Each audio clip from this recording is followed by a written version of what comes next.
going on. So I don't know. I know some of you have already gone out and bought it, and I have it too downstairs.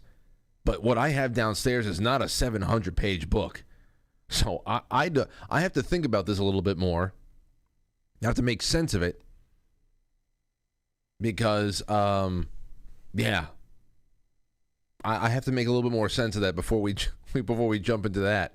Maybe there's a little bit of a switcheroo. I'm sorry for anybody who went out and bought it. It's still an essential piece of your home library, and there are wonderful essays from a European coming to observe America in the 1820s, 1830s, something around there, and it's wonderful insight into us from an outsider's perspective of what we did with hundreds of years of democratic experimentation in Europe, what we were doing over here in the U.S. So I thought it was really great, but with something that massive, that screws with my plans for the rest of the year as far as the schedule goes a little bit. So I gotta take a look at it and see if maybe I'm missing something or if I'm misunderstanding what the hell's going on here. But yes, I just wanted to throw that out to all of you. Thank you guys and gals for hanging out and being here on a Wednesday night. We're going to have KrisAnne Hall join us this evening. Haven't spoken to her for a little while, and I wanted to ask her some questions about what she's seeing with the legal process right now of this Trump thing. I also want to talk to her. I want to revive a topic that we had on the air about a month ago now about where do we go for justice. We talk about parallel economies. We talk about thinking and acting locally a lot, especially with KrisAnne. But what do we do to supplement justice? So maybe she can put our perspective into proper place for something like that, because as we can see from Donald Trump, and we can see how they are beefing up the IRS, that is something where the tentacles of their overreach is everywhere. I mean, the federal government follows you no matter where you go. You can go to a really nice, liberty-minded state, but the feds are always on our asses now. So I wanted to talk to her about that. Where's our recourse? And a couple other practical, if not hypothetical, questions about what anybody in Donald Trump's situation could expect if they were under, if they were being indicted, if they're having all of this shit thrown at them.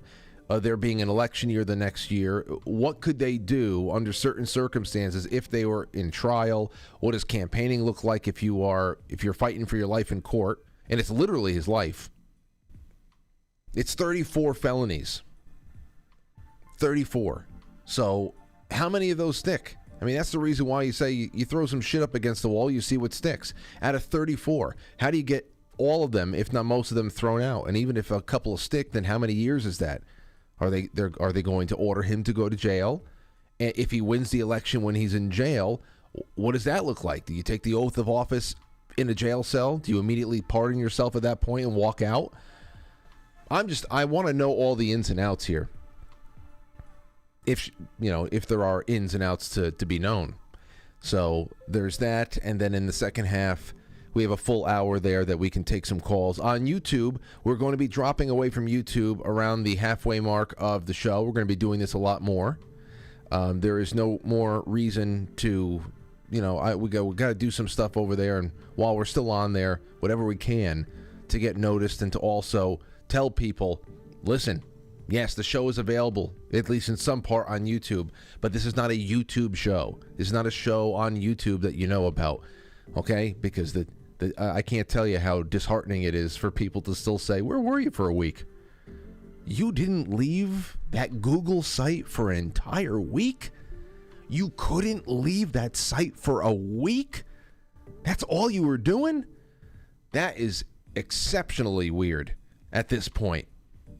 So we got to get back to reminding people that there's an exodus going on, and we have to get away from these sites and invest in other sites too. That's why I've left Odyssey going, even though it strained the bandwidth a little bit. We got to figure some things out. So that's what we have. All right. What else? KrisAnne tonight. It's April 5th. It's a Wednesday.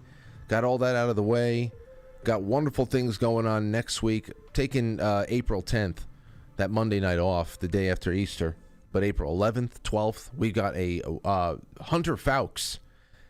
His name is Hunter Fowkes. He's going to be on with us next Thursday, the 13th, April 13th. He's a storm chaser and a meteorologist. So I can't wait to talk about all of that stuff. G. Edward Griffin, he'll be coming on the week after next. Dr. Albert Taylor, Shane Cashman. A lot of things cooking for April and more on the way. So let's jump into our wonderful grab bag, shall we? First one up is from The Guardian. Well, this didn't take long. We were just talking about it last night. It looks like Charlie Kirk is going to need to find a new pathway to victory for any presidential candidate in 2024 that does not require winning Wisconsin. Because last night was that special election for their open Supreme Court seat, and a liberal nut crusher woman was elected who is hell-bent on killing every liberty-affirming initiative that they may have been kicking around out there in Wisconsin, including voter ID and other commonsensical initiatives. Abortion rights, redistricting, and election rules were at stake in decision affecting the key swing state. Now, just like in any other state or on a federal level, your courts, your Supreme Court is there to deliver opinions.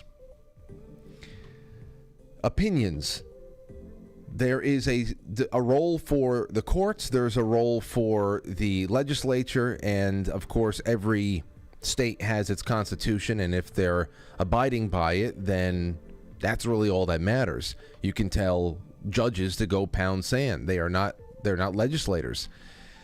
But you know how this is going to work. I think that Wisconsin was able to make a somewhat conservative majority in their state Senate or something like that.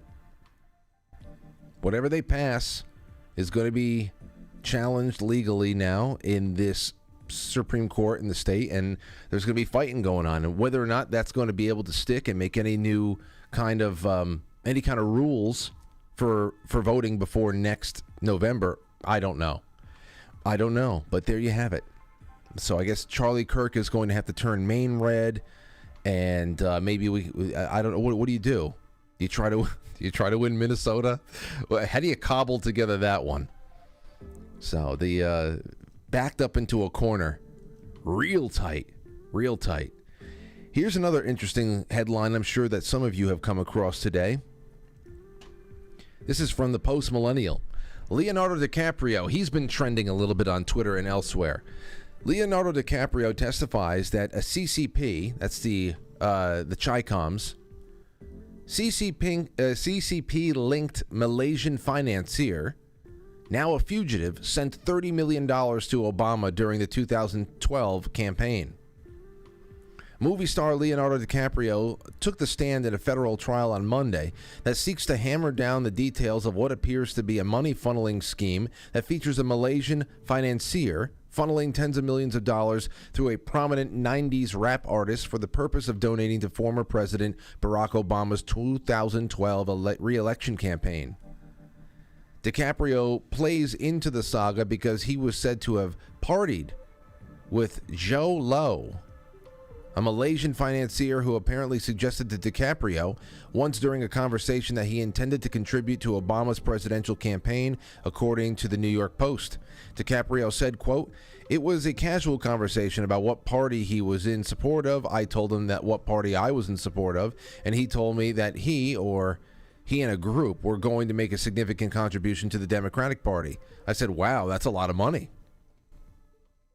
Prakazrel Praz, Michelle, told the founder of the Fugees that has been recruited by Lowe in an effort to funnel money to Obama's re-election bid because foreigners are not allowed to contribute to U.S. campaigns. The report indicated that Michelle had taken tens of millions of dollars to lobby the government on behalf of the Chinese government. However, it turns out that much of the money was stolen. Lowe is now being accused of embezzling $4.5 billion from 1MDB, Malaysia's state investment fund, per Reuters. Lowe reportedly helped fund DiCaprio's 2013 hit film, The Wolf of Wall Street, a performance that won the 48-year-old the Golden Globe for Best Actor. DiCaprio and Lowe apparently carried on a friendship for a number of years, and the actor apparently understood Lowe to be a significant businessman with ties to Abu Dhabi and Malaysia. Prosecutors have claimed that Michelle received over $20 million from foreign accounts, which were then passed off to 20 straw donors from June to November 2012, according to the Post. These donors were believed to have made the contributions to the Obama campaign in names so that money could not be tracked back to Lowe. Of course, this would not reflect poorly on Obama in the media, only to somebody who should have known the rules, right? According to Utusan, Malaysia, the Inspector General of Police, Tan Sri Abdul Hamid Bador, I'm very proud of myself for getting through that as well as I did, that name, has confirmed that the fugitive financier is currently hiding in Macau. Oh, wow. Okay. I know that. You know why? Because there must be a click farm in Macau, because that's the only place where I am charting. And I don't know what the hell's going on, why I'm the beneficiary of it. I signed, I registered on chartable.com, and it tells you how your podcast is doing in certain markets under certain categories by episode or in general or whatever. And the only place that I'm consistently in the top 200 is Macau. A little feather in my cap. God knows what's going on out there. It's probably SoundCloud. I'm telling you, there's something very weird going on with SoundCloud. Very weird.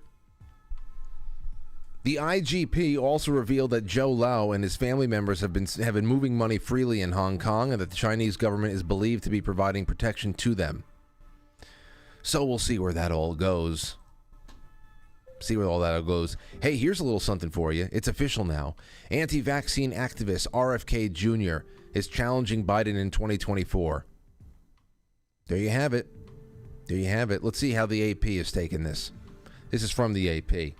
Democrat Robert F. Kennedy Jr., an anti-vaccine activist and scion of one of the country's most famous political families, is running for president.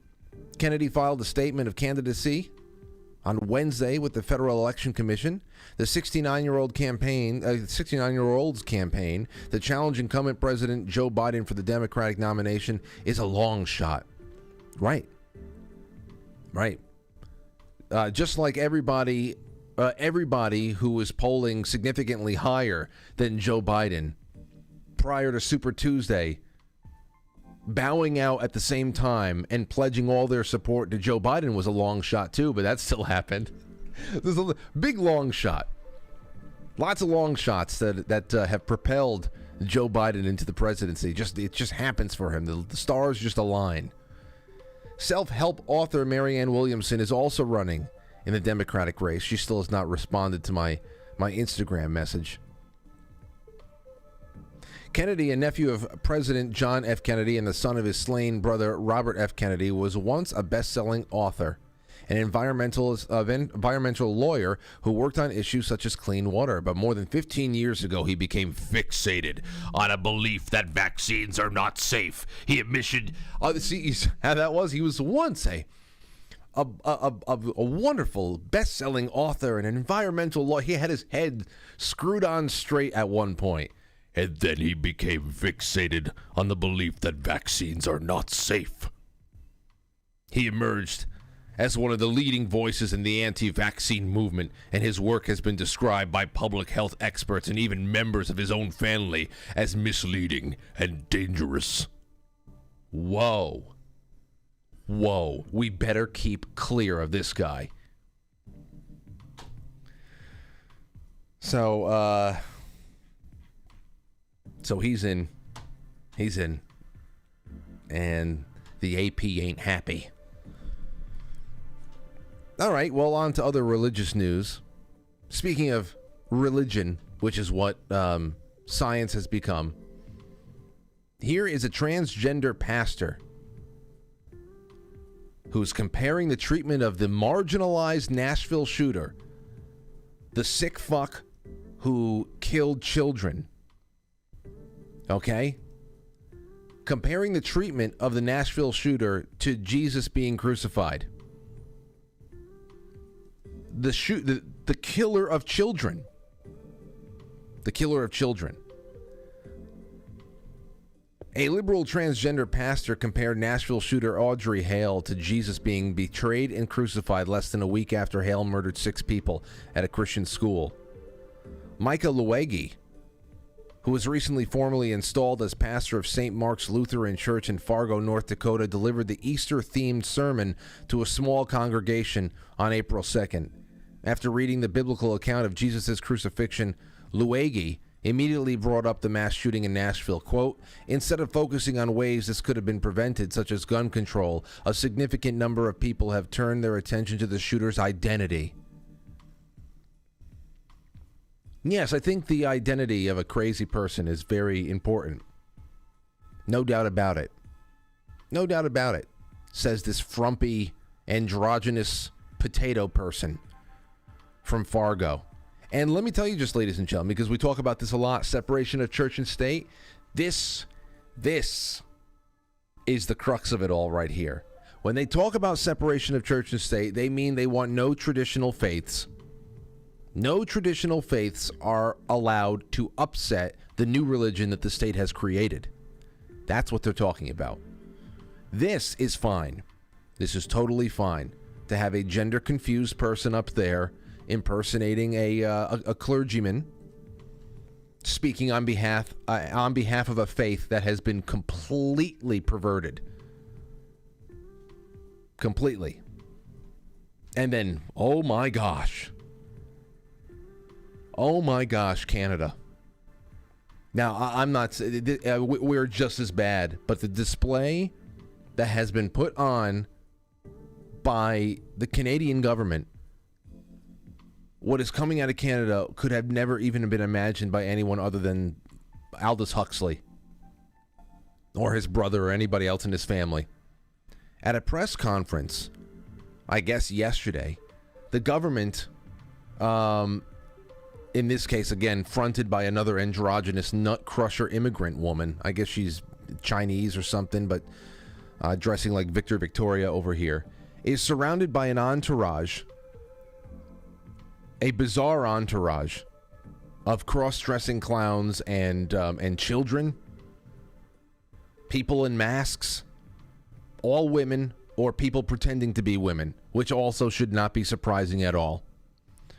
And they're there to announce a new set of punitive measures that are going to be taken to curb and compel speech, to elevate privileges of sexual special interest groups even higher. So listen to this. Hold on. Let me get out of the way and take a listen to this 30-second nightmarish clip. Firstly, it enables the Attorney General to create a 2S LGBTQI plus community. You must be wondering, what? Wait, 2S LGBTQ. What the hell is it? It's a new acronym. They're adding things to the top, to the front of it now too. SLGBTQI. Slogelberdick. That's what it sounds like. That's what it looks like to me. And be honest, that's what it feels like. Something that just has no flow and it's just so hastily thrown together and is confused and off-putting. Slogelberdick. So here are the representatives. They're talking about new punitive measures that are being taken to protect the Slogelberdick community. Let's listen to this. As LGBTQI plus community safety zone to prohibit within 100 meters of the property any homophobic, transphobic act of intimidation, threat, offensive threats, offensive remarks, protest, disturbance, and distribution of hate propaganda within the meaning of the criminal code. It also comes with it a penalty of $25,000 if prosecuted successfully. $25,000. I mean, they all need to be physically removed from society, but the infection is way too deeply embedded. I mean, there's no court victory. There's no victory that pushes back on this effectively. Because it's everywhere. It's everywhere. And also remember, what you're seeing on screen right here, This is a weapon that has been deployed by the powers that really control our governments, our collective governments. This on the screen is a weapon that has been deployed by the real power centers in the world, the real power brokers. You can't vote this away, just like you can't vote to reform any kind of government. You can't. You're not. There's nothing. Just. And it brought this up. It went hand in hand with a wonderful quote, really wonderful quote. And I'm going to say this, and we're going to get on down our way because we got to start the rest of the show. This was sent to me by John Paul Rice last night. It's a quote by Theodore Dalrymple, whose real name was Anthony Daniels. He said the following: when people are forced to remain silent, when they are being told the most obvious lies, or even worse, when they are forced to repeat the lies themselves, they lose once and for all their sense of probity. To assent to obvious lies is to cooperate with evil, and in some small way to become evil oneself. One standing to resist anything is thus eroded and even destroyed. A society of emasculated liars is easy to control. And that is the only reason why this odd little masculine dressed woman and this parade of clowns behind her, that's the only reason why that's allowed on television, let alone given the authority to levy $25,000 fines on anyone who subjectively hurts their feelings. So it is way too late in the game now. That's why we have to look inward and make sure that we are all right as individuals and as families, and we're doing well and fortifying the soul and fortifying the household. That's really just what it is. That's really what it is at this point, because the toilet is going to flush how the toilet flushes. Mom, please flush it all away. All right, we'll be right back. Don't go anywhere. And it's going to cause more anger.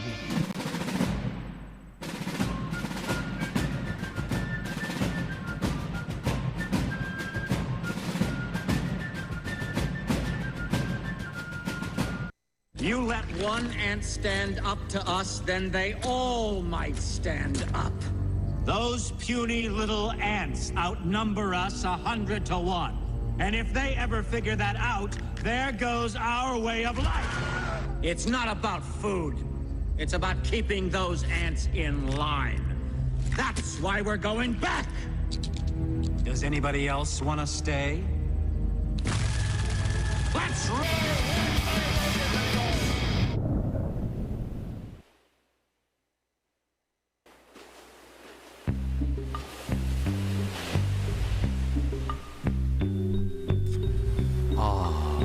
Slip into something more comfortable.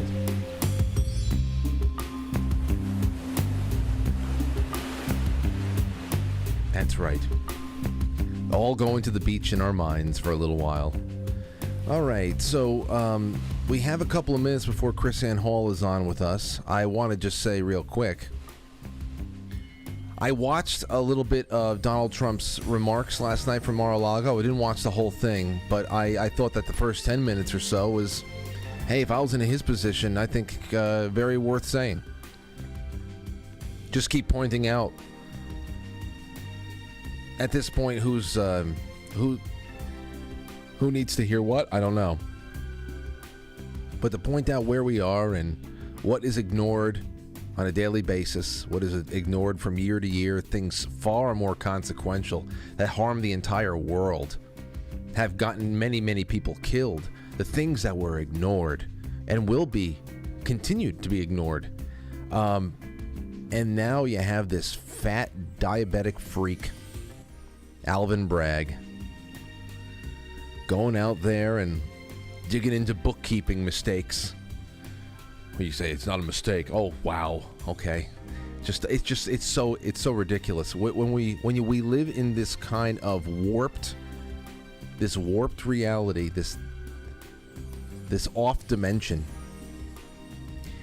Anyway, we'll see where it sets up a lot of interesting scenarios, things that we are going to be, again, flying into blind this year. So many things that we don't know are in uncharted territories. This is another one. Washington Post editor says Bragg's case against Trump is disturbingly unilluminating and unnervingly flimsy. Even the Washington Post says that. They said it's a dangerous leap on the highest of wires. This is from a, let's see here. Ruth Marcus from the Washington Post says, I'm not saying prosecutors will lose this case. They could well win, and I hope they do, because a failure to secure a conviction will only inflame Trump and his supporters in their claims that the criminal justice system is being weaponized against them. It's just, every sentence is just rife with bullshit. So it's not that this is a it's not that this is in some way, shape, or form a bad pursuit, a meaningless pursuit, and a, jumping out of their skin. I have to send this on over to KrisAnne Hall because, hold on a second, I just got to make sure that she gets this. Wait a second. Gotta send KrisAnne Hall a new link. Just give me a moment, ladies and gentlemen. KrisAnne Hall. Boom. Okay, KrisAnne, I'm sure you're probably watching. I sent it to your email. So be on the lookout for that. But as I was saying over here, it's not that it's frivolous. It's not that it reeks of desperation and political motivation. They don't care about that. If it works, that's fine, because we need to get rid of this Trump guy. And but if it doesn't work, it's going to be real bad, because then they're going to continue to think that this political targeted attack is just that. Incredibly insane people. And that's just the whole thing there. 34 charges.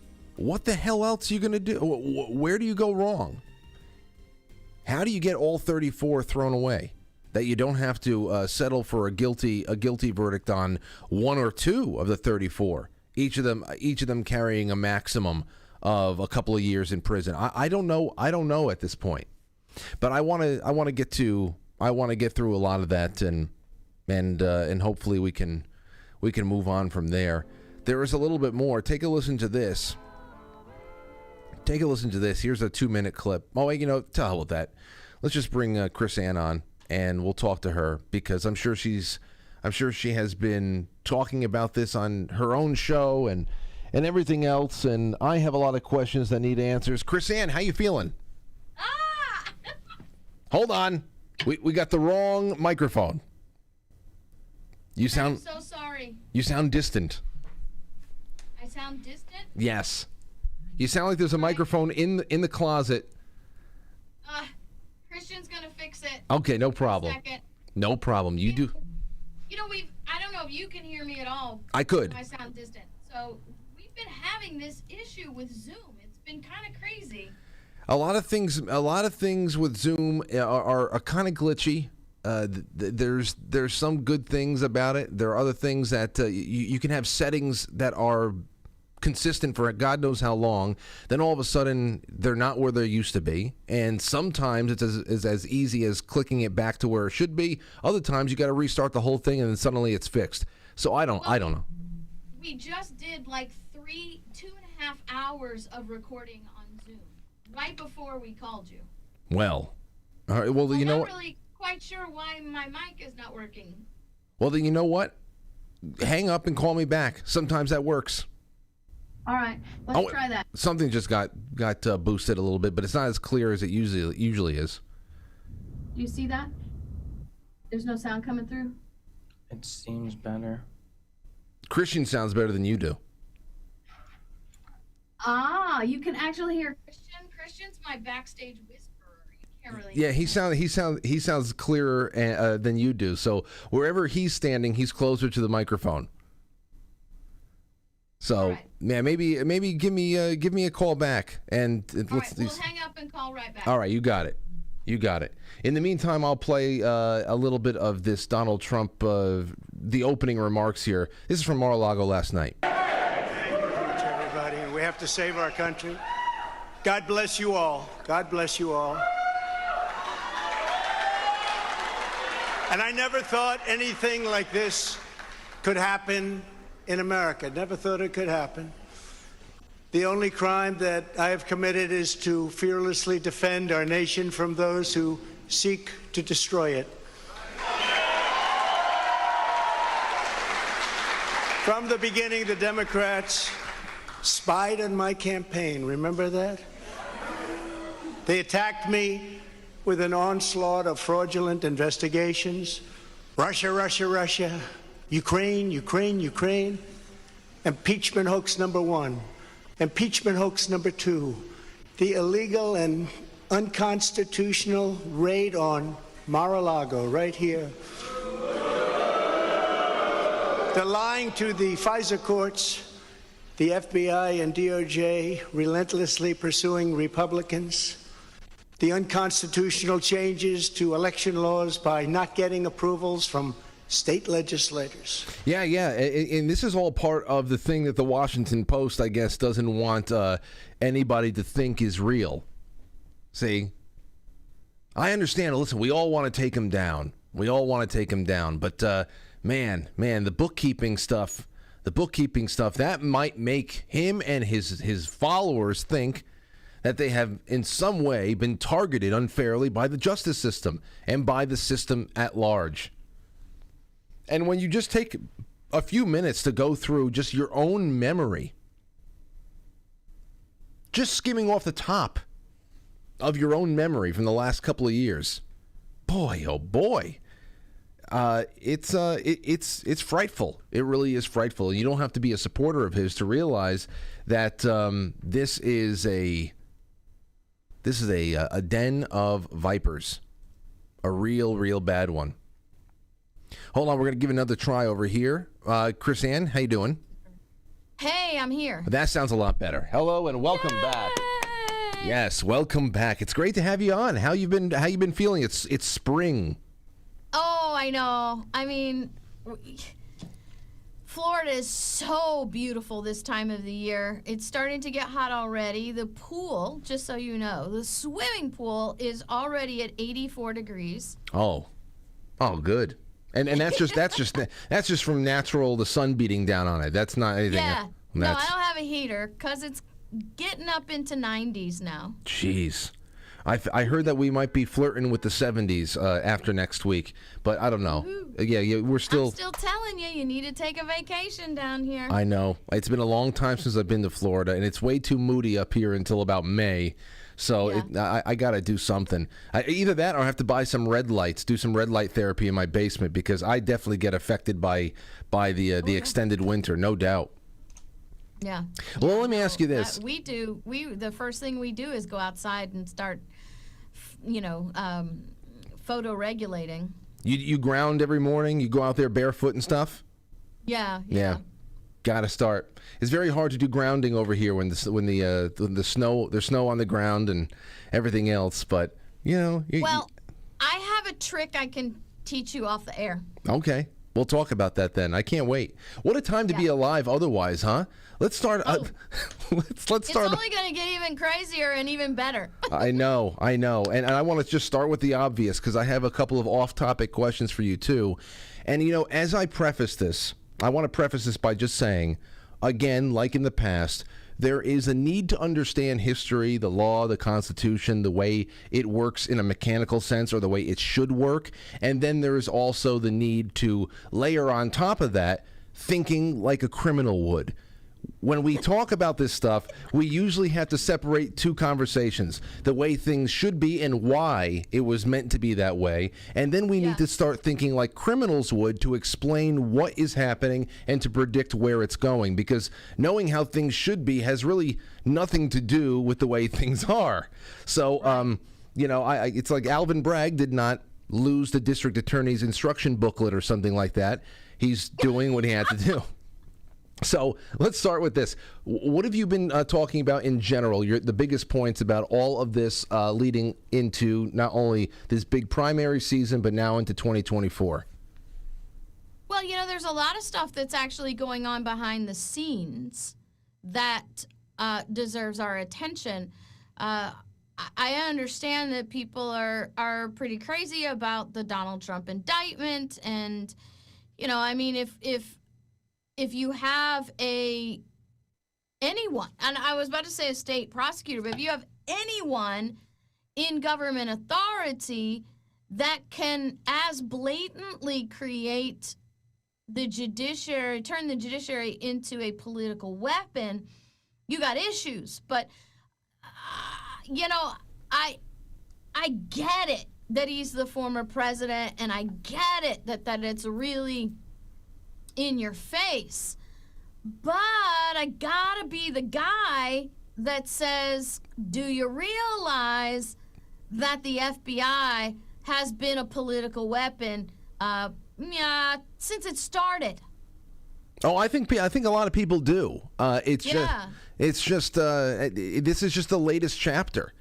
And you think about why they tried to impeach him the first time, because he supposedly had an inappropriate phone call with Ukraine that could have possibly been intended to harm his chief political opponent, which was all nonsense. Now we realize with 2020 vision that it was a cover-up to make sure people weren't poking around into Ukraine. Here they are. In the year before a presidential election in which he's a primary front runner, here they are trying to take him down at the knees with accounting violations, bookkeeping. So it's just really amazing to see this latest chapter being written. I really kind of have to, and it is. I get the whole. It's real egregious because what we have is a situation where it's not just some nobody that's really being attacked. This is, like out there in the open. It's a former president, and the audacity and arrogance that it takes to commit an act like this against someone so high profile is what's really kind of shocking. If they will go this far in the light, then are we at the point where there really is no limit? Right. But I also have to be a little bit curious as to, because I have an understanding of political processes, right? Wait, KrisAnne, before you get into this, what is the point of doing this now? KrisAnne, before you jump a little bit farther into what you're saying, what's the point of it doing right now? Is there a chance that Christian can put your volume up just a tad bit more? Yeah.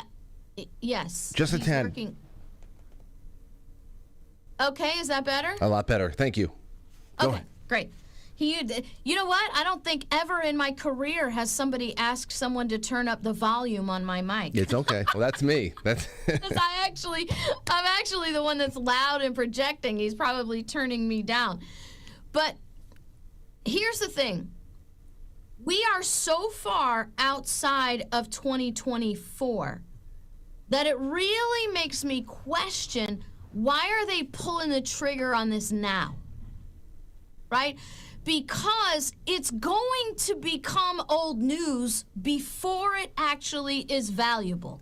Right now, all they're actually doing is serving as a fundraising mechanism for Donald Trump. Well, not that. Because number one, being under indictment doesn't preclude him from running for office.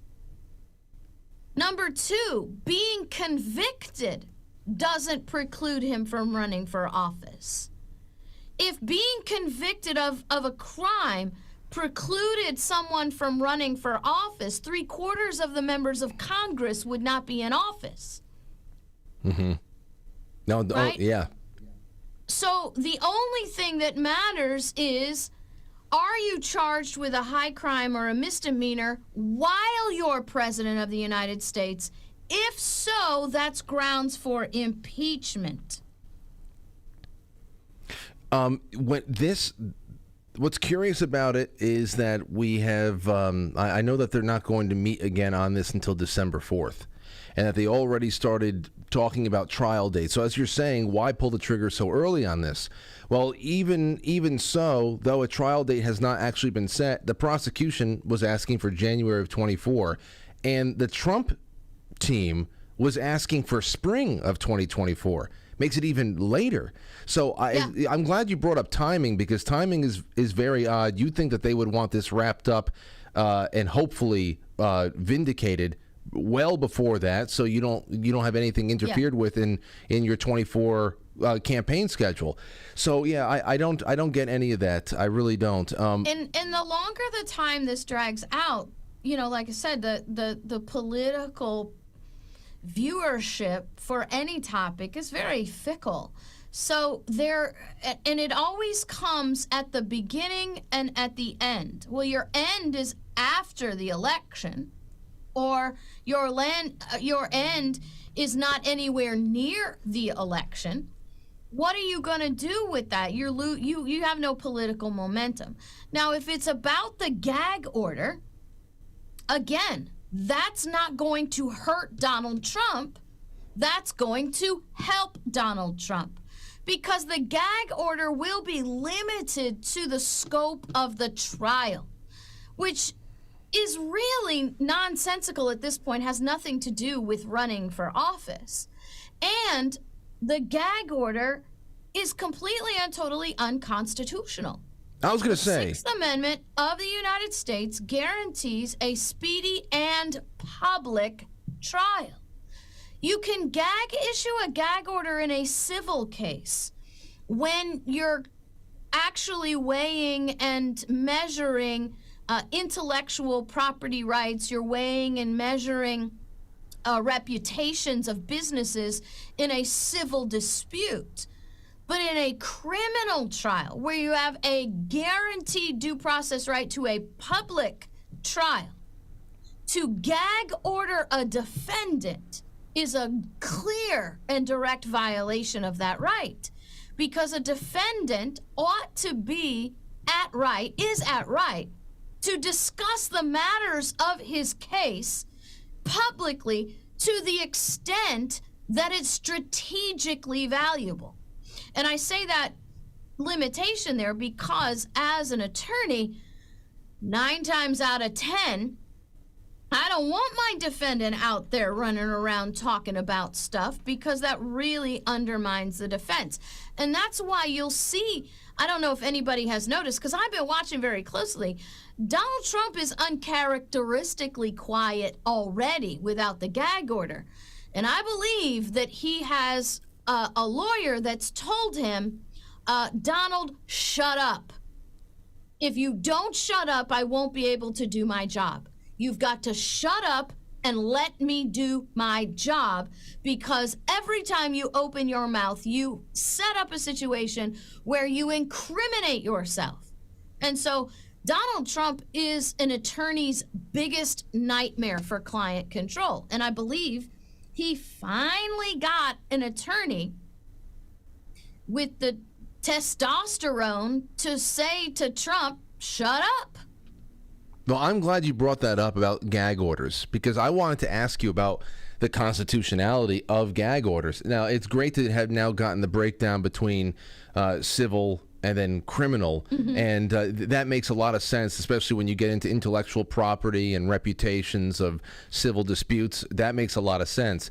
And but in this case, I thought there's got this.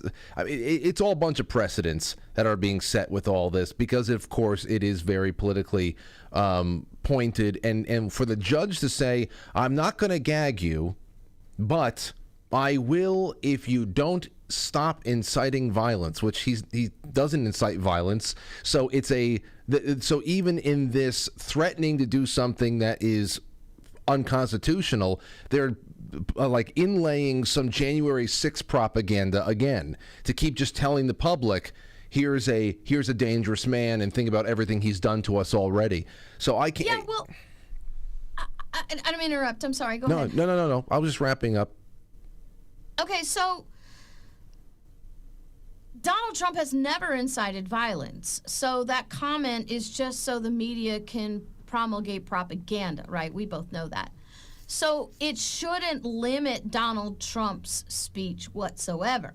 And I would almost want Donald Trump to keep talking so that the judge would have to show evidence in the court of inciting riot.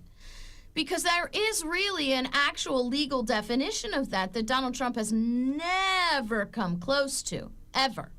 So, and then what we have is an argument to defend about inciting peaceful assembly.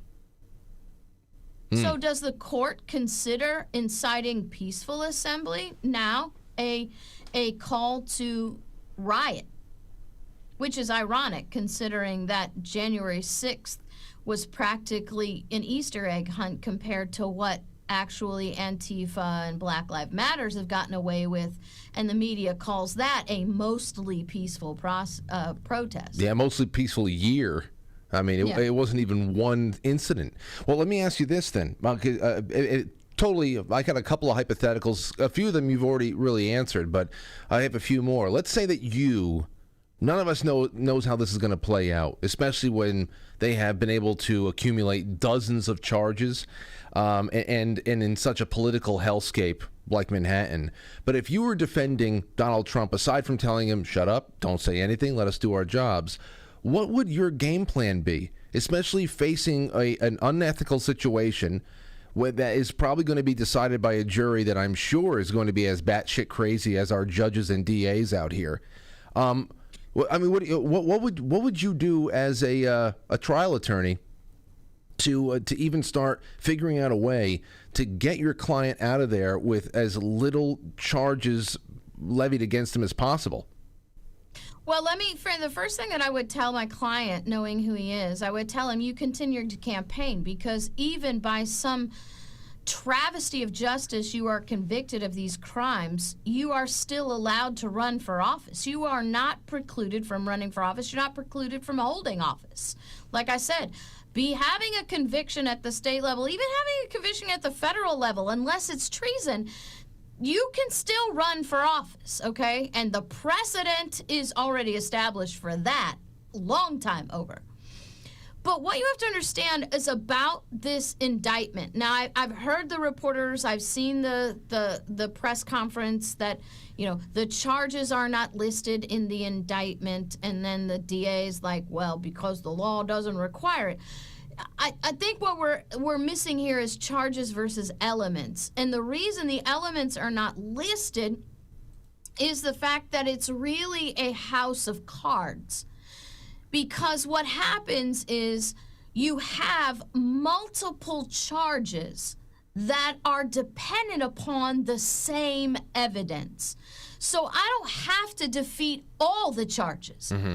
I have to defeat the common elements. I pull one element out of this stack and the whole thing falls apart. That's what we're dealing with here, right? That's why I said, why are they doing that? Why are they doing that? Why are they counting it as 34? Why are they blowing this out now? Because as we move further along, I don't know. See, because I'm a lawyer, and I don't know if you know this, but I'm now a regular guest on Court TV. No. Yeah, pretty cool, huh? I know. I knew that you were doing something with Court TV. I didn't know it was a regular spot, though. That's terrific. Yeah.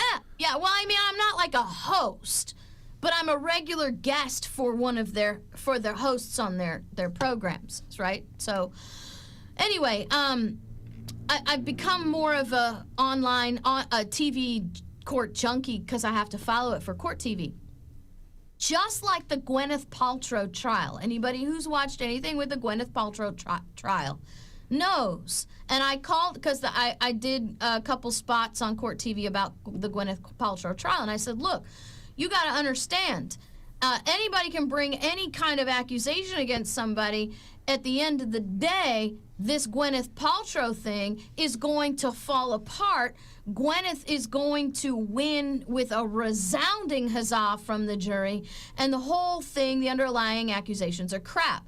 This is exactly what's going to happen with the Donald Trump charges. I don't believe that this is going to stop Donald Trump from effectively running for office. As a matter of fact, I think it's going to backfire, and he's actually going to get more support running for office than he ever would without it, for two reasons. Number one, it's going to strengthen his base. He's going to get donors, large donations from his base to fund this election. And number two, you're going to get people who are going to support Donald Trump just for spite. Mm-hmm. They're going to be like, oh yeah, I don't even like Donald Trump, but I'm not going to let this DA do to Donald Trump what they're doing to Donald Trump, because if they're due to Donald Trump, what are they going to do to me? We saw this happen with when our pastor got arrested for having church during the COVID lockdowns. We had people coming to church and donating to the church who told us up front, I'm an atheist. I don't even believe there's a God. But I want to support the guy who's standing up against the government, and I'm going to support the guy to spite the government. And that's exactly what's going to happen with Donald Trump. So I think this part is going to backfire for him, and I think that his attorneys really, if they can keep Donald Trump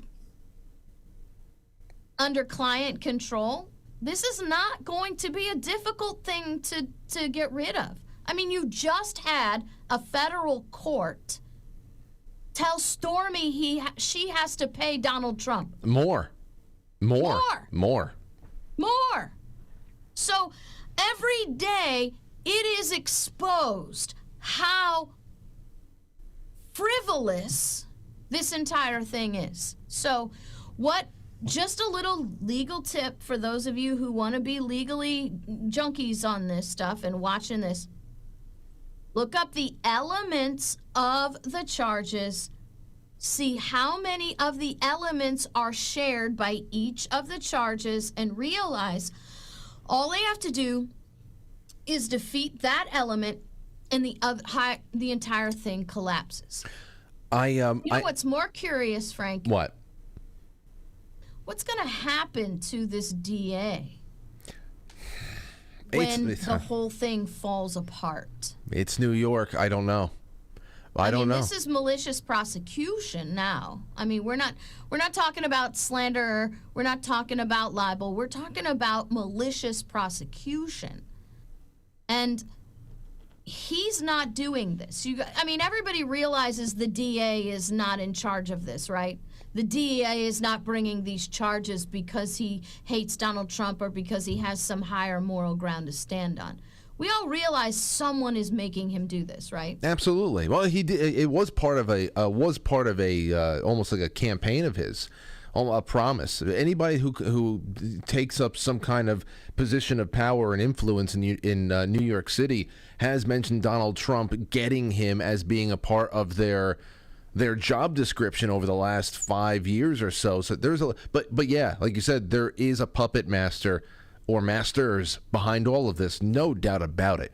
No doubt about it. So my question is, what are the masters going to do with him when this falls apart?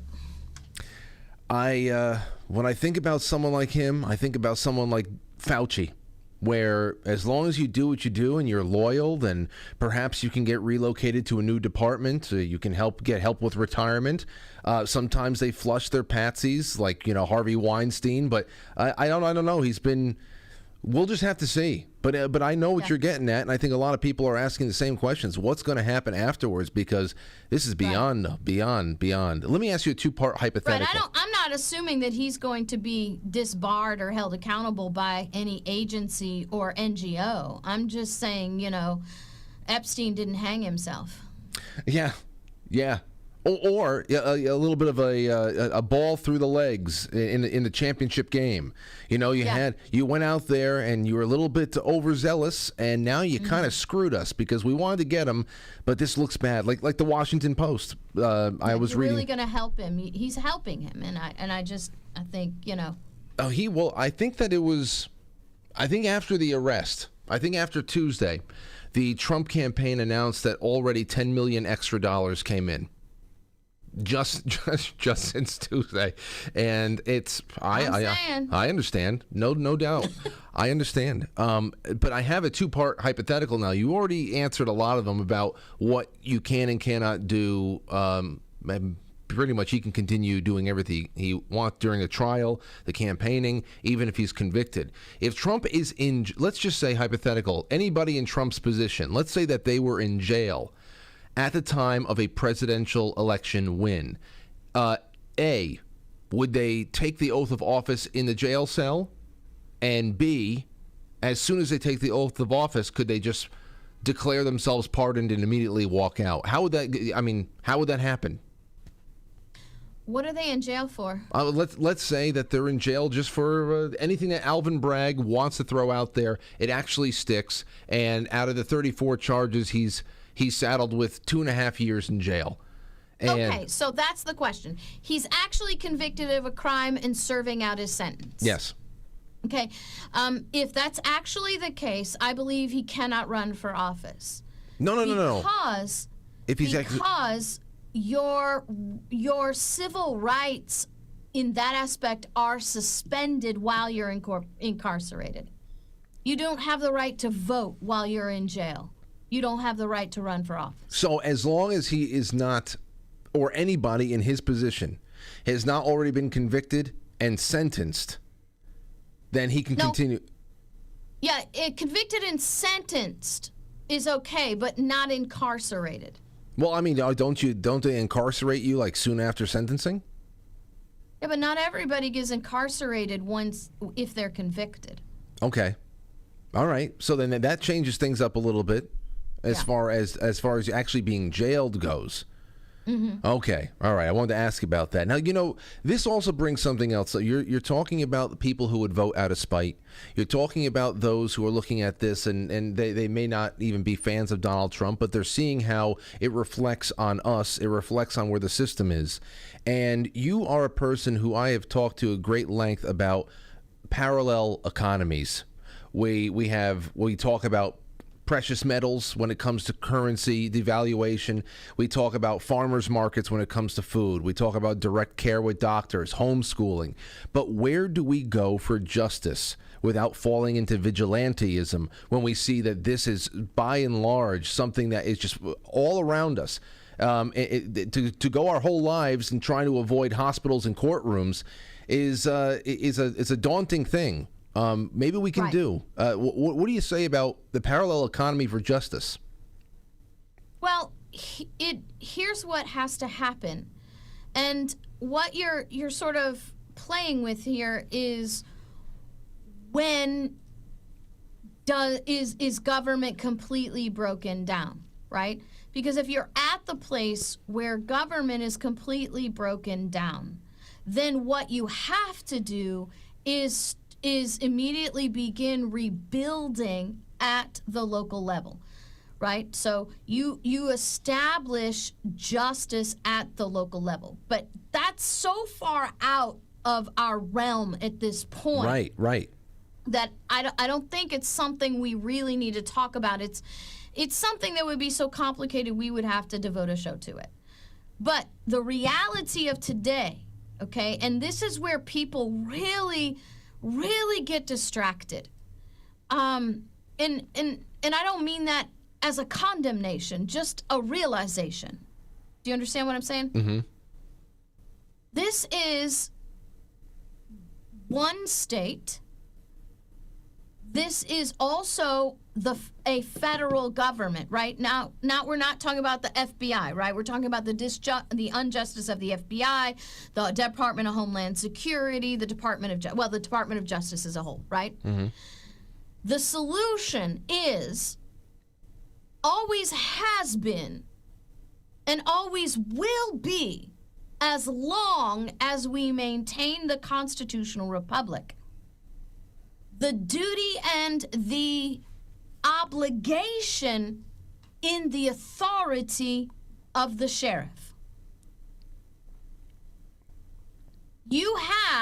If you have a constitutional sheriff, a sheriff that understands their oath is to support and defend the Constitution of the United States and the Constitution of their state, your sheriff is either your best friend as a guardian of justice or your worst enemy as a tyrant with it. Okay, let me interject there. Let's say that we had the most solid gold star sheriff on the planet that somehow became sheriff over this district in Manhattan where Alvin Bragg is. What is there something he would be able to do to intervene on Donald Trump's behalf with what's going on with the district attorney's office? And if sure, so, what? He would never be arrested. And why would that be? He would because the sheriff has the right to refuse the arrest if he knows that the charges and the activity of the judicial system is outside the Constitution. Wow. Okay, that's great. That's what I wanted to know. Again, it always comes back to that. We've talked so much about the sheriff. I mean, we have our documentary, Frank, that people can go watch and see. It's a tremendous thing. I never thought I would know so much about sheriffs, and it keeps coming back to that. And I really just love it. I really do. So that's a good thing to keep bringing up there. Here's another thing. Talking about ground level. When this all started happening, where people started seeing, okay, well, any day now there's going to be something brought up against former President Trump, and the hypocrisy of how many people have walked away scot-free for transnational crimes. Crimes against humanity, war crimes, presidents that should be in jail for 5 lifetimes for the people that they've killed because of unconstitutional actions. Again, working on behalf of greater puppet masters, but still working to that end. And everybody was like, okay, well then how do we start locking people up that deserve to actually have a real trial that puts them away? And I had a couple of viewers in the audience get in touch with me and asked me to ask you about the utility of Citizen Empaneled Grand Juries. How do they work, and what could they possibly achieve, if anything? In today's judicial economy, nothing at all. Okay. The Citizen Grand Jury is actually dependent upon the system itself, which doesn't really provide an option. So a citizen grand jury requires the DA's cooperation, requires the sheriff's cooperation. It's not something like, running around citizens arrest, and then you have some kind of kabuki court or some type of jury that's just simply outside the law. A citizen grand jury requires that the sheriff will arrest the people indicted by the grand jury and the DA will prosecute them. So a citizen grand jury is not really helpful in a system that is broken. It's only something that can be used if there are still fragments of the system working. And so, given like New York, you're not going to call a citizen grand jury and indict the DA. It's not going to happen. And the secondary and maybe even, primary problem with a citizen grand jury today is that the American people don't understand it. So even if you had a DA or a sheriff who's not corrupted, who's actually constitutionally sound or at least morally compelled, we have not taught this aspect of citizen grand jury for so long. You would actually have to teach them before they would be able to do it, so it wouldn't be viewed as something as fringe and extreme. So what our problem here, as what Samuel Adams said, is the knowledge of the people. The ignorance of the people of the citizen grand jury is quite unfortunately the same ignorance of the people that allows the judiciary to collapse the way it is. The ignorance of the people is what has denied the essential check and balance of the judiciary and the law through jury nullification. So if you're in a situation where in your community, the people themselves don't understand the very simple but essential principle of jury nullification, you're certainly not going to be able to conduct a citizen grand jury in any way. Because in the sort of liberty mathematics of it all, jury nullification is multiplication.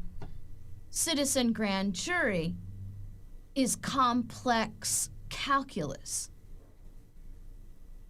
Gotcha. So yeah, it's just not a possibility today because we're so fundamentally ignorant on what due process is and how the judiciary is actually supposed to work. And I guess that's applied across the board for a lot of other things there too. If it's just not in the public consciousness, it really doesn't exist. Which is why everybody needs to be brought up and to understand and to be bound to certain values for a society to last any significant period of time, or else it just becomes all improv, which is what we're doing right now. It's all improv. Now, I have a bonus question for you. If I could just say one more thing before you do your bonus question. Go ahead. I'm so terrible at doing this to you, but it's okay. 13 years I've been teaching, Frank. 13 years I've been traveling. I've taught all 49 continental states.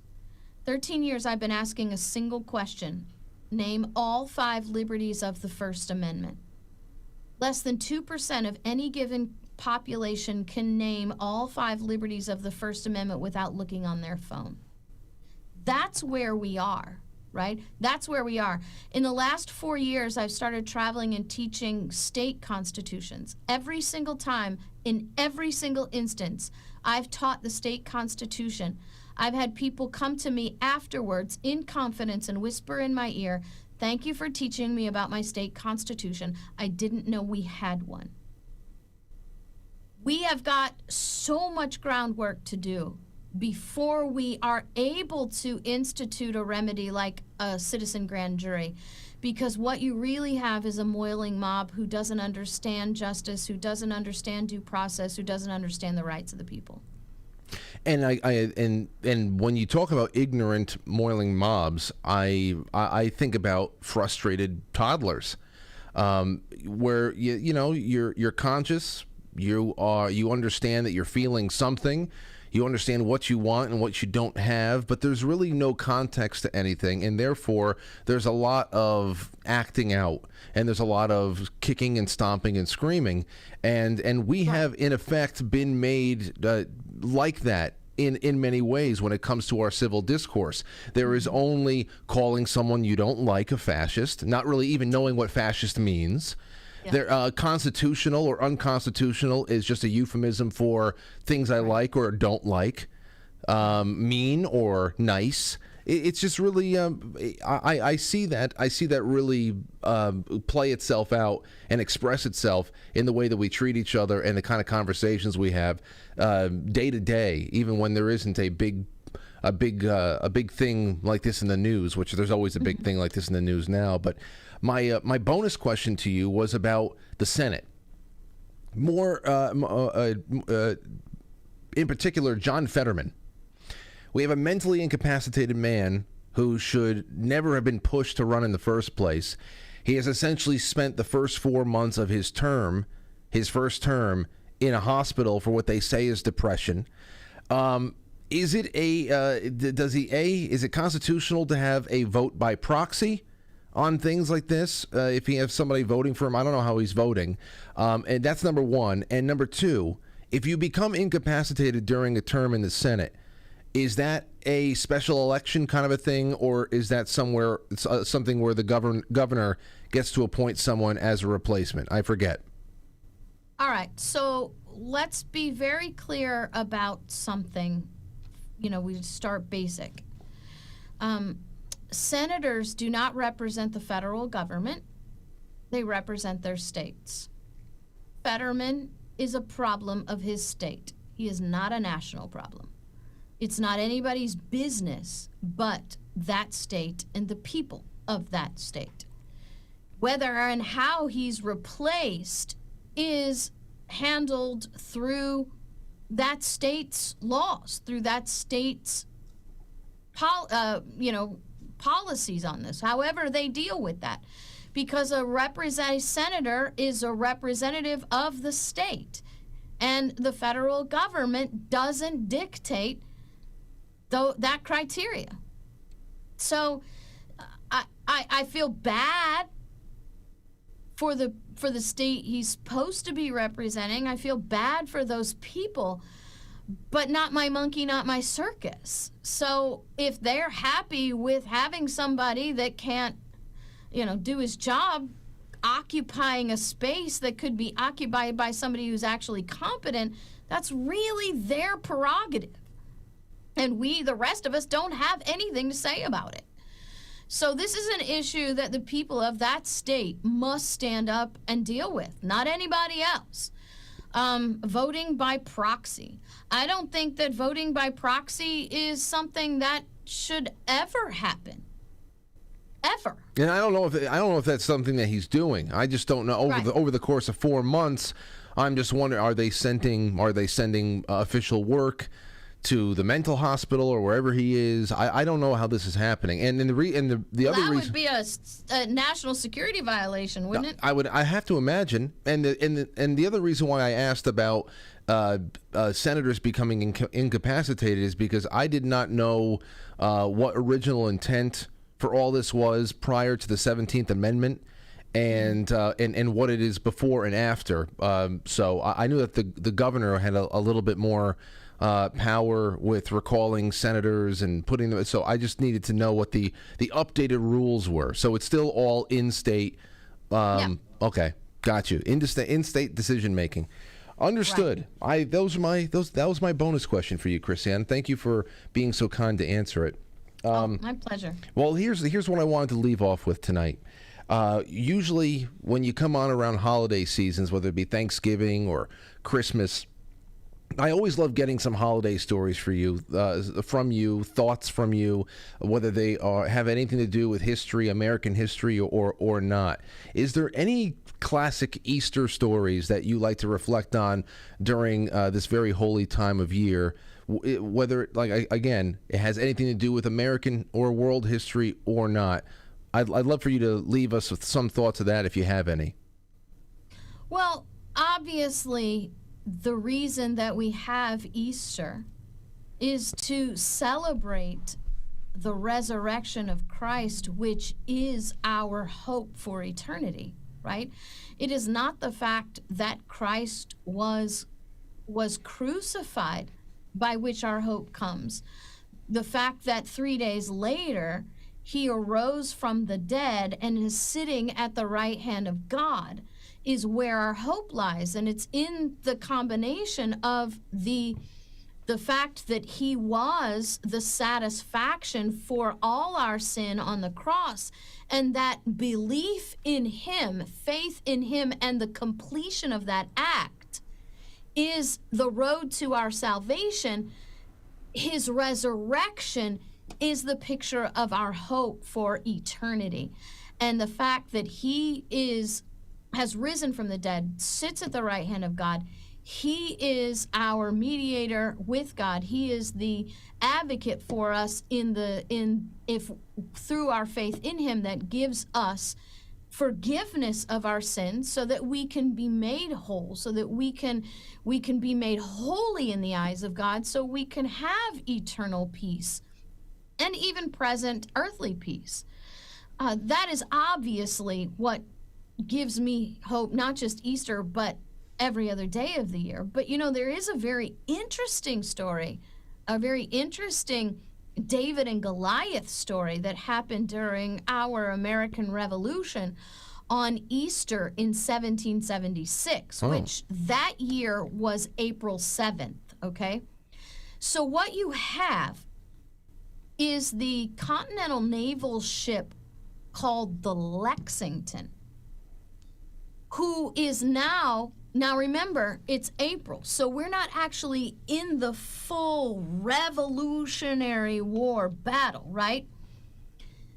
But what we have on Easter Day, under the command of John Barry, who is also going to be referred to later as the one of the fathers shared with John Paul Jones of the U.S. Navy, okay? He leads he captures the HMS Edward off the coast of Virginia, right in front of a British naval blockade. So I want you to picture this. We are a fledgling Navy. We're brand new, just building. We haven't even declared independence yet, but you have to understand there's battles already happening. Captures the HMS Edward right in front of a British naval blockade. We have just now captured a Navy ship right in front of the face of the British Navy blockade, the most powerful Navy on the planet.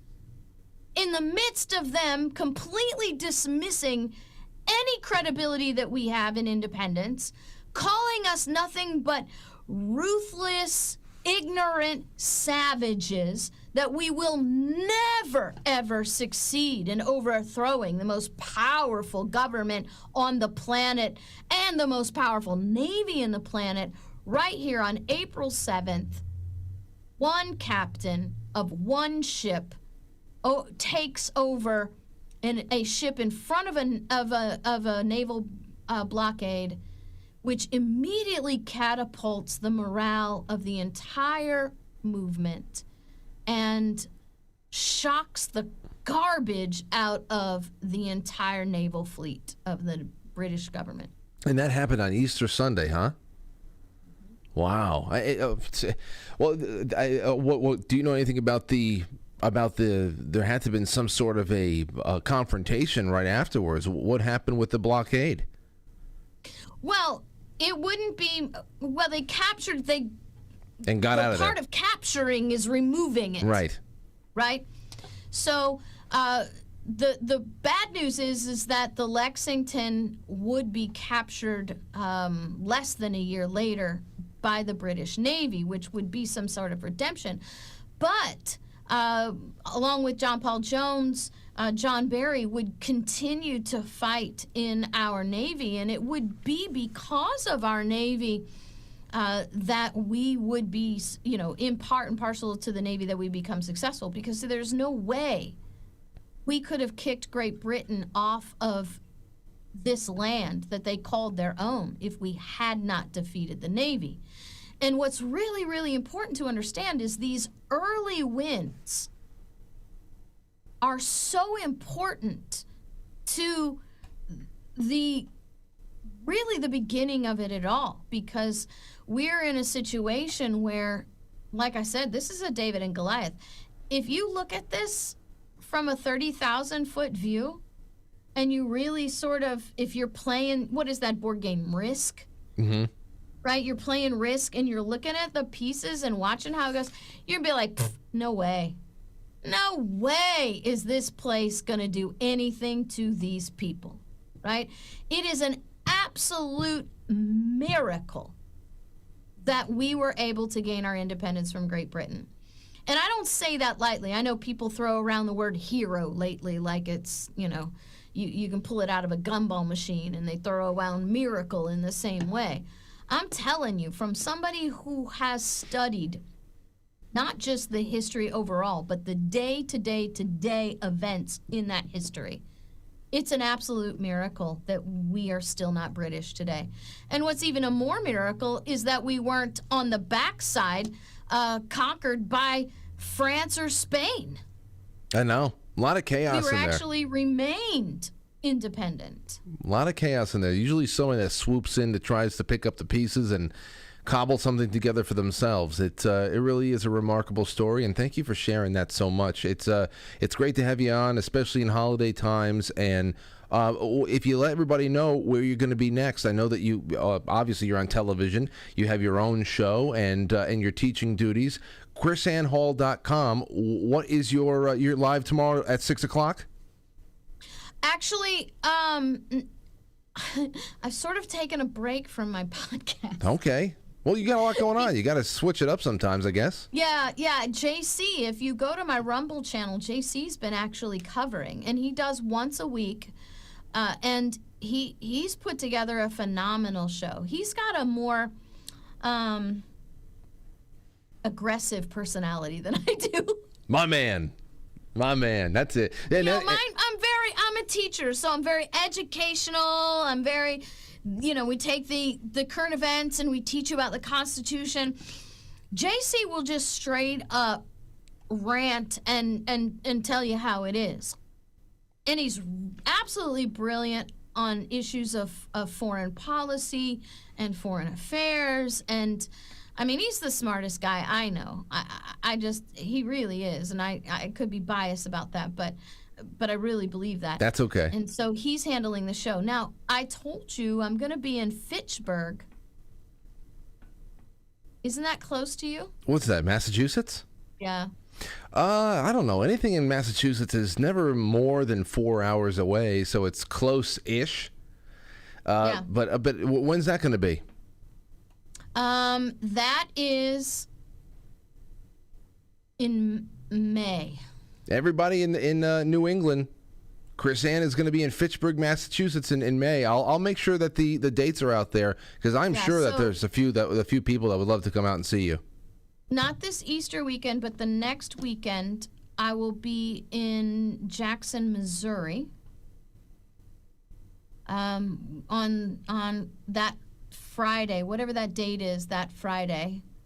And then May 5th, I will be in North Atlanta, Georgia. And then we'll be in Fitchburg. Well, okay, so after May 5th. Early May, you're going to be out there. Just let me know the exact date and how people can go and sign up or put it on their itineraries. Because, like I said, I'm sure there's at least one or two people in the area that would love to come out and meet you in person and be a part of the lectures for the day. And as always, KrisAnne, I have nothing but great appreciation for the time you spend with me here, and thank you. And send my best to JC, and have a wonderful evening. Thank you for everything. God bless you guys. Thank you so much. All right, happy Easter. Happy Easter. Take care. There's our good friend KrisAnne Hall. Skipping on down the road, and we are going to take a really quick break. I will see you on the other side. We're going to be dropping off of YouTube now, so I'll see you on Rumble or Odyssey or Theta, Foxhole on QuiteFrankly.tv especially. That is the home of everything. There's going to be a nice facelift to the website over the course of the next 24 hours. I think by Good Friday we should have everything in order. So by all means, we will see you on the other side. Thank you so much. Sorry, Franklies. The rest of the show is available at QuiteFrankly.tv. QuiteFrankly.tv is the place to catch the latest episode, the latest blog entries, links to become a sponsor. If you want to buy a t-shirt or something, visit the merch store. Quite Frankly streams live weekdays at 7 p.m. Eastern, wherever you get your podcast. Now, head to QuiteFrankly.tv, and we'll see you there. It's intermission time, folks. Time out. Press the like button. Thank you. Ladies and gentlemen.